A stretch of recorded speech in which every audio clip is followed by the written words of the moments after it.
The Dollmaker, Anatoly Moskvin. Ini adalah salah satu kisah yang mungkin cukup heboh dan menggemparkan dunia beberapa tahun silam. Seorang pria jenius terciduk oleh orang tuanya sendiri memiliki koleksi boneka mirip manusia yang terlihat sangat menyeramkan.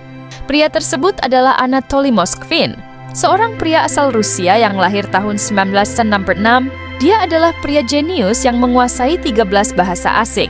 Selain itu, Anatoly adalah seorang jurnalis di Nizhny Novgorod, kota terbesar kelima di Rusia. Dia sering bepergian keluar kota dan di mata tetangganya, Moskvin adalah seorang pria jenius dan sangat berbakat.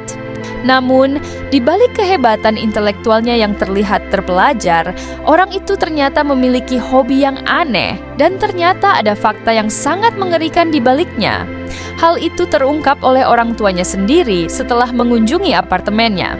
Menurut laporan, orang tuanya terkejut ketika masuk ke apartemen milik Moskvin. Dia mengoleksi 29 boneka kusut dan terlihat mirip manusia.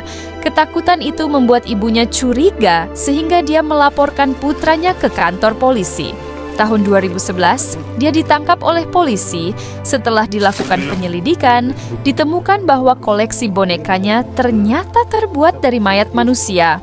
Dia menyimpan mayat gadis berusia 3 hingga 12 tahun dalam tubuh boneka. Menurut polisi, dia menemukan ada 29 mayat disimpan oleh Moskvin di apartemennya, semuanya mengenakan pakaian dan terlihat mirip boneka. Menurut penyelidikan polisi, mereka menemukannya sebagian disembunyikan di dalam kotak musik. Beberapa mayat ada yang masih memiliki label rumah sakit dengan informasi lengkap soal kematiannya. Polisi juga menemukan peta kuburan di kota yang tersebar di seluruh apartemen dan juga buku panduan untuk membuat boneka. Moskvin mengatakan dia menggunakan plastik dan kain untuk menutupi tubuh dan mencegahnya dari pembusukan. Anatoly menandai hari ulang tahun mayatnya di kamarnya dan tubuh paling lama adalah 9 tahun. Terkadang Moskvin juga melakukan pesta, menonton kartun dengan mayat-mayat koleksinya tersebut. Baik rekan maupun orang tuanya semua merasa aneh dengan kelakuan Moskvin, sehingga melaporkannya ke polisi. Kami pikir telah melihat boneka-boneka itu tetapi tidak berpikir bahwa mereka adalah mayat. Mengumpulkan boneka itu terlihat aneh bagi seorang pria, Placerder, kata ibu Moskvin. Menurut penuturannya, Moskvin melakukan ini setelah mempercayai sebuah budaya yang cenderung menghapus garis antara hidup dan mati. Selama 2005 hingga 2007, Moskvin mengunjungi 752 kuburan di Nizhny Novgorod. Dia berjalan 32 km sehari dan tidur semalaman di makam untuk mengumpulkan orang mati.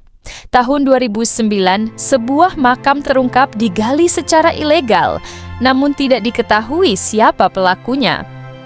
Hingga akhirnya 2011 Anatoly Moskvin ditangkap dan ternyata dia adalah kolektor mayat.